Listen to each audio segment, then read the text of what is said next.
சஹருடைய வக்தையும் இஃப்தாருடைய அந்த நேரத்துடைய வக்தையும் பயன்படுத்துங்கள். சஹருடைய வக்து இன்று பல முஸ்லிம்கள் தமிழ் பேசக்கூடிய முஸ்லிம்கள் எப்படி இந்த சஹருடைய வக்தை கழிக்கிறார்கள் தெரியுமா? சஹருடைய உணவு வைக்கப்பட்டால் டிவிகளை பார்த்து கொண்டு இருக்கிறார்கள். டிவிகளில் யாராவது கேள்வி பதில் நிகழ்ச்சி நடத்துவார்கள், அதை பார்த்து கொண்டிருக்கிறார்கள். யாராவது மார்க்க உரைகளை நிகழ்த்துவார்கள், அதை பார்த்து கொண்டிருக்கிறார்கள். ஆம் கண்ணியத்துக்குரியவர்களே, இது அதற்காக கழிக்கப்பட வேண்டிய நேரம் அல்ல.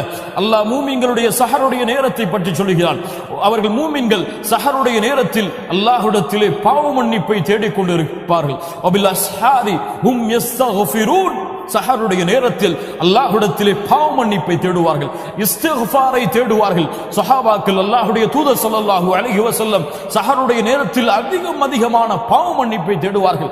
உணவை நாம் சாப்பிட்டு விட்டு நேரம் கிடைத்தால் அல்லாஹ்விடத்திலே அஸ்தக்ஃபிருல்லாஹ் அஸ்தக்ஃபிருல்லாஹ் அஸ்தக்ஃபிருல்லாஹ் என்று பாவ மன்னிப்பை ஃபஜ்ருடைய அதான் வரை கூறிக்கொண்டிருப்பதுதான் ஒரு மூமினுடைய அழகை தவிர டிவிகளையோ தொலைக்காட்சிகளையோ இஸ்லாமிய நிகழ்ச்சிகளையோ பார்ப்பது அல்லாஹ்வுடைய தூதர் ஸல்லல்லாஹு அலைஹி வஸல்லம் அவர்களுடைய வழிமுறையாக ஆகாது.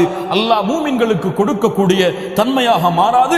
சஹருடைய நேரத்தை பயன்படுத்துங்கள், இஃப்தாருடைய நேரத்தை பயன்படுத்துங்கள். அல்லாஹ்வுடைய தூதர் ஸல்லல்லாஹு அலைஹி வஸல்லம் சொன்னார்கள், 3 நேரத்துடைய துஆக்கள் அல்லாஹ்விடத்திலே மறுக்கப்படாது. அதிலே ஒரு நேரம் இஃப்தாருடைய நேரத்தில் நோன்பாளி அல்லாஹ்விடத்திலே கேட்கப்படக்கூடிய பிரார்த்தனை உடைய நேரம் என்று அல்லாஹ்வுடைய தூதர் முஹம்மது ரசூலுல்லாஹ் ஸல்லல்லாஹு அலைஹி வஸல்லம் அவர்கள் சொன்னார்கள்.